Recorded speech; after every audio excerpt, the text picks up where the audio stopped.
Labdien, Brīvības studijas skatītāji! Šodienas sarunu ar ilgadēju Latvijas dzelzceļa valdes locekli Aivaru Strakšas, kurš nostrādāja šajā uzņēmumā 15 gadus. Es gribētu sākt ar vienu, citātu, ko man pateica viens sens draugs, kad es viņam uzdevu jautājumu, kāpēc ir tik daudzas problēmas attiecībā uz valsts kapitāla sabiedrībām. Viņš man vienkārši atbildēja, ka šobrīd valsts pārvaldē, un tas ir viens no valsts pārvaldes veidiem, strādā cilvēki, kuri nav sakompromitējuši sevi ar saimnieciskās darbības pieredzi.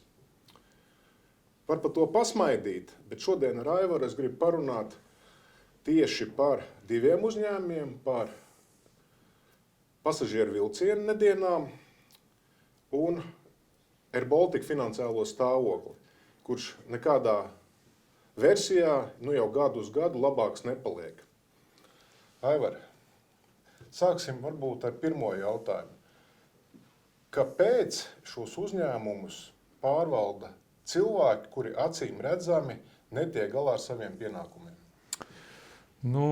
Šeit jau pirmām kārtām jāskatās, kā tos cilvēkus izvēlās. Ja? Tā ir viena lieta, un nākošais jautājums par šo pašu cilvēku kvalitāti. Ja? Tas, ko es vienmēr tāds diezgan stipras pārliecības esmu, ka tas, kurš izvēlās darbinieku, ja, tas ir atbildīgs par tā darbinieku izvēlu un par tā darbinieku arī rezultātiem. Kādreiz mums bija ļoti kritizēta tāda pieredze, ka ministri izvēlējās un pēc tam ministru kabinetā skatījās un apstiprināja tos valdes locekļus. Ja? Un bija kaut kā tāda situācija, ka tas ministrs, viņš negribot bija atbildīgs par to cilvēku, pat ja viņš juridiski neatbildē, bet tādu pilnīgi muļķi nevarēja atvest. Jo pēc tam pateikt, tie pārējie, ko tu mums te laiku traucē, mēs vienkārši nepiekrītam, tas ir zem mūsu goda tam piekrist. Nebija jau īsti, labi, jo visā tur gāja. Es domāju, ka vajag uzlabot, ja? Uzlabot to, ka ievies to kārtību, kad valdes un padomes locekļus tagad izvēlās konkursa kārtībā. Ja? Taču tagad rezultāti skatāmies ir vēl sliktāki, jo šobrīd pat ministram nekādas daļas nav. Ja mēs skatāmies, ko ievēlēties valdēs un padomēs, tie ievēl tāpat atbilstoši lojalitātei vienā vai otrai partijai, bet nevis, cilvēkus, kam būtu pietiekoši kompetence šajā jomā. Šajā vietā es tev nedaudz pārtraukšu. Tu saki, ievēl konkursu kārtībā, bet kas šos konkursus organizē? Konkurss jau organizē ļoti pareizi, tā it kā sterili, ja? Tiek nolīgta, viena no šīm tā sauktiem galvu mednieku kompānijām. Ārpus pakalpojums. Jā, tas ir ārpus pakalpojums. Viņš maksā kaut kur 19. gadā maksā kaut kā 20-30 tūkstoši eiro. Par vienu konkursu, tad viņi tur atlasa tos kandidātus un rezultātā tāpat izvēlas tos, kurus izvēlas. Tikai šeit tagad ir tā, ka ja kādreiz, ņemot vērā, ka tam ministram vajadzēja, arī tos kandidātus dabūt, viņš bija atbildīgs arī par tiem rezultātiem. Parasti tādi cilvēki ar pieredzi, viņi jau nesēž bez darba. Ja? Viņi kaut kur strādā, kaut kur darbojās, viņiem varbūt prātā nenāk iet uz kaut kādu pasažieru vilcienu, piemēram, tur strādāt, pieteikties pa valdes locekli. Viņiem ir ar ko nodarboties. Ja? Līdz ar to bija tā, ka meklēja, uzrunāja cilvēkus, deva viņiem kaut kādas garantijas, ka viņš tur strādās, ka viņam būs tur atalgojums. Un bija iespējams uzrunāt tos cilvēkus, jo zinot šo kārtību, kāda ir, ja, kad tāpat ievēlēs kaut kādus partijai lojālus cilvēkus, jo tās kompānijas viņas tāpat vēlas arī nākotnē saņemt kontraktus un nākošajos pasākumos piedalīties. Tas teātris jau tiek uzrežisēts ļoti pareizi un ļoti skaisti. Ja? No tā, ko tu tikko pateici, es sapratu sekojošo, ka faktiski formāla procedūra tiek ierosināta, bet uzvar tie, kuriem ir jāuzvar, proti konkrētas, šajā gadījumā iespējams koalīcijas partijas pārstāvji, kuri atbilst formāli kvalifikācijai, bet kuri nav tik spēcīgi, lai saprastu to, kas viņiem ir jādara tad, kad viņi nonāk šajā amatā, jo pretējā gadījumā tie jautājumi, kas ir šodien dienas kārtībā saistībā ar pasažieru vilcienu, viņi tā neizskatītos. Ja, es gribētu precizēt, noteikti, ka tas nav visos gadījumos. Ja? Nav tas visos gadījumos, bet lielā mērā, protams, ka savēl savējos, tikai šobrīd pastāv tāda iespēja, ka tad vienam par viņu nav atbildības. Ministrs var pateikt, es jau nezinu, viņš bija labākais tajā konkursā, un tad tur konkursu komisija iet un prasiet, kāpēc viņu izvēlēja. Ja? Ja viņš būtu pats viņu atvedis, tad viņam būtu tāda morāls pienākums skaidrot, kāpēc viņš šo cilvēku ir iecēlis. Līdz ar to ir uztaisīts tāds kārtējais aplis, kur viss notiek it kā pēc noteikumiem, bet rezultātā neviens ne par ko neatbild. Un ja skatāmies, tā valsts pārvaldes kvalitāte, viņa krītās, krītās, un mēs uz ārpusi mēs redzam tās sekas, ja, pasažieru vilcienu mēs nopirkt nevaram. Ja kā tu nenopirka? Nopirkam, tagad gribam atdot atpakaļ. Tas jau ir tāds interesants jautājums, gribētu redzēt, kā tas notiek. Ja? Var jau būt, ka tas ir arī iespējams, bet krīzes kaut kādās situācijās, vadīt krīzes situācijas nevaram.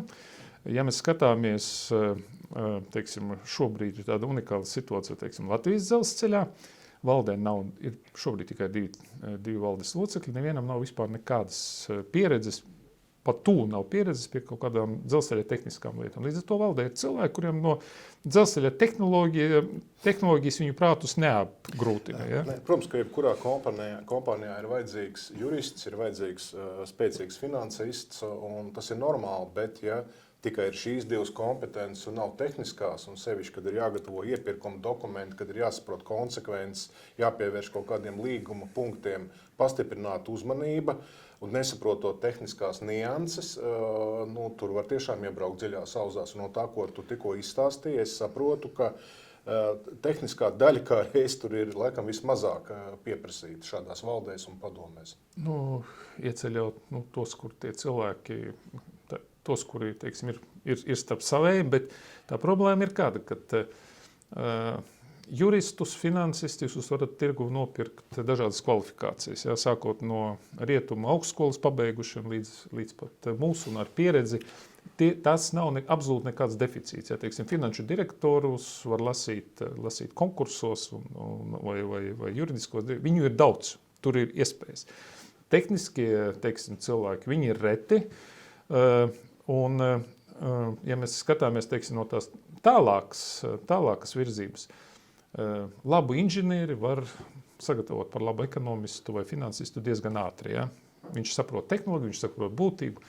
Otrādi, tas ir ārkārtīgi garš process, un to es nezinu, kurš ir zinu vispār dažus cilvēkus, kas ir nonākot amatā, ir ieguvuši ar attiecīgas izglītību tajā jomā, tehnisku izglītību, kurā viņi strādā. Ir tādi gadījumi. Jā. Tu man atbildēji uz jautājumu, kāds ir cēlonis, tas, ko mēs šobrīd pieredzam ar pasažieru vilcienu. Jā, mēs redzam tagad sekas, tu man izstāstīji cēloni.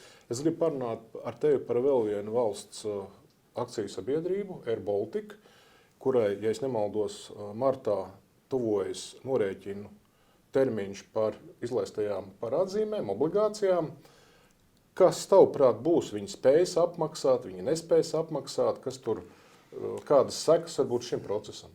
Jūlijā viņiem jādzēš, jādzēš 200 miljoni eiro obligācijas.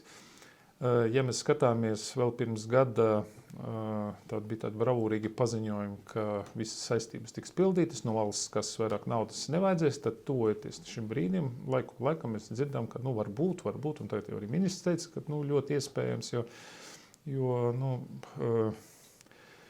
visā šajā procesā, kas man nepatīk tas, ka tāda mānīšanās notiek. Ja, kad ļoti labi zināt pirms 2 gadiem, jau pirms 2 gadiem zināja, ka nevarēs tos 200 miljonu obligācijas nosegt. Ja, tad, kad Linkais gāja pakaļ tiem 340 miljoniem 2 daļās, viņi abi divi ar galvu apzvērēja, ka nekad vairāk neko no valsts kases un šito pašu atdošot un putrojās tas aizņēmums, patiecībā viņi ieguldīja kapitāla daļās, līdz ar to nevar atdot, to var tikai pārdodot kapitāla daļas, viņi var iegūt atpakaļ vai samazinot kapitālu. Līdz ar to tur tāda bija tāda ņemšana, bet tāda apzināta melošana tajā brīdī. Tas bija tas, kāpēc es pret šo kompāniju izturos tā ļoti piesardzīgi un pret vadību arī negatīvi, jo notiek mānīšanās par lietām, kas nebūs.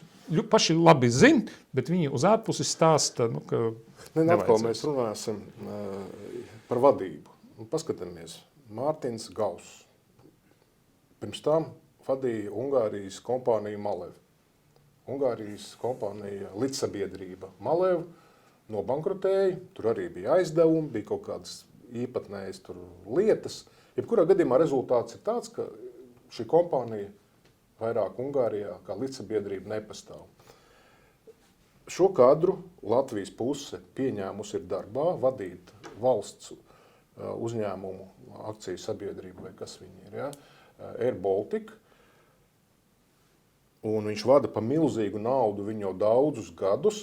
Un principā šo jautājumu neviens tā arī līdz galam nav spējis atrisināt. Jo, manuprāt, vai tiešām tur nav nekāda korelācija starp šo vadības problēmu, pirmā cilvēka izskatā un visu, kas tur zem viņa ir, un šie finansiāliem rādītājiem?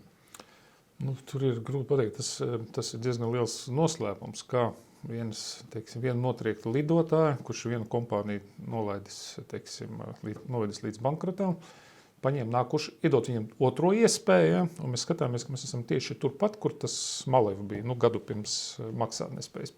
Patiesību sakot, valsts jau vairākas reizes to kompāniju ir glābusi, Gausa laikā glābusi no maksāt nespējas. Vienīga atšķirība starp Air Baltica un Malev ir tas, ka Ungārija pateica, pietiek, viss. Ja nav, tad nevajag. Ja mēs nevarēsim to uzturēt. Latvijas puse, valdība regulāri šo kompāniju izglābt. Tas tikai ir vienīgais iemesls, kāpēc šī kompānija šobrīd nav nobankrotējusi. Bet konkrēti cilvēki, kas vadīja Air Baltica, taču parakstīja līgumu par Boeing lidmašīnu iepirkumu, ja nemaldos, kontrakts bija par 1 miljārdu eiro, un to pat nogarantēja Latvijas valsts. Taču kaut kāda plānošana notiek.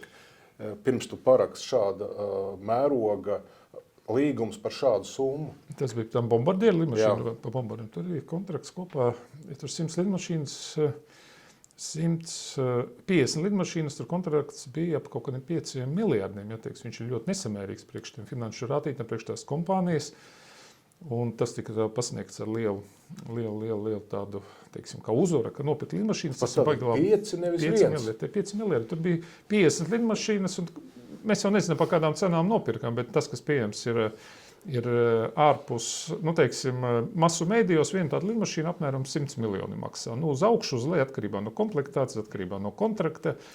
Cik viņi maksā, to mēs nezinām, bet lidmašīnu pirkšana nav bizness. Veiksmīgs bizness nozīmē darbošanos ar pozitīvu naudas plūsmu, ar kaut kādu zināmu peļņu, un tas ir bizness. Ja? Tad pasažieru pārvadāšana, aviācijā pasažieru pārvadāšana ar pozitīvu rezultātu ir bizness. Viss pārējais ir, uz īpašnieka rēķina, un kā mēs redzam, ir Ryanairs, ja? Un ir Air Baltica, abi divi lido no Rīgas. Ja viens ir pilns līdz augšai, un biļetes ir lētākas, Ryanairs strādā ar peļņu, un tur es saprotu, kāpēc kompānijas vadītājs saņem ļoti labu algu. Ja?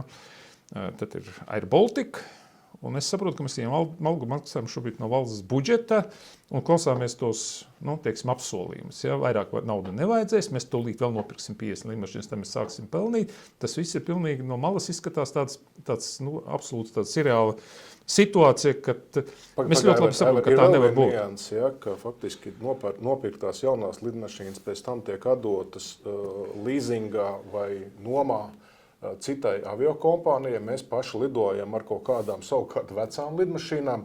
Es mēģinu saprast, atkal atgriežoties pie pārvaldības, ja, uzņēmumu, ka tiešām Latvijā neviens to neredz, ne politiķis, ne ministrs, neiejaucās tur. Tā ir tiešām kaut kāda pilnīgs seriāla aina. Ja tur ir kaut kas tāds ārkārtīgi nesaprotams, tad tam ir savi iemesli. Ja? Ja satiksmes ministrija, ja mēs skatāmies jau no 12. gada, man liekas, kaut kad ap to laiku Gauss sāka vadīt kompāniju, kopš tā laika visu laiku ir tā ļoti, ļoti labvēlīgi skatījušies, tāda milzīga uzticība. Ja? Neskatoties to, ka tā uzticība regulāri tiek, tam ir kaut kāds iemesls. Tas iemesls noteikti visdrīzāk ir kaut kāds racionāls, nevis iracionāls. Konkrētām personām racionāls. Kaut kam, ja? Bet es to nezinu, es to nevaru apgalvot, ja? Bet... kā saka, ja tu kaut kādu problēmu nesaproti, tad varbūt tu no nepareiza skatu punkta skaties uz to problēmu. Pamaini skatu punktu, un tad viss paliks skaidrs. Ja? Tāpēc ar to Air Baltica ir tā, ka es domāju, ka viņi ies pēc palīdzības atpakaļ uz valdību. Kā tā valdība izdomās viņiem palīdzēt, tas ir cits jautājums. Ja? Runāt to, ka tur šogad ies uz IPO un ar negatīvu kapitālu un iespējams arī pagājušajā. Tas principā jā, tas ir uz biržu, pārdos savas akcijas tirgos. Kā tu vari tirgot akcijas, ja tava vērtība ir negatīva, tava naudas plūsma ir negatīva, un tad tu saki, ka tu atdosi tos 600 miljonus atdos akcionāriem, pārdodot akcijas. Ja? Skaidrs, tātad, Aivar, šo daļu mēs šodien beigsim. Tātad, mēs atkal esam malējie. Tas ir valsts, nodokļu maksātāji, parasti iedzīvotāji, kuriem beigās tas viss ir jāapmaksā. Šodien mēs mēģinājām parunāt par 2 valsts kapitāla sabiedrībām, to pārvaldību. Ceru, ka mēs kaut ko pateicām, varbūt kaut ko tādu, ko jūs, cienījamie skatītāji, nezinājāt. Mēs turpināsim. Visu labu! Visu labu!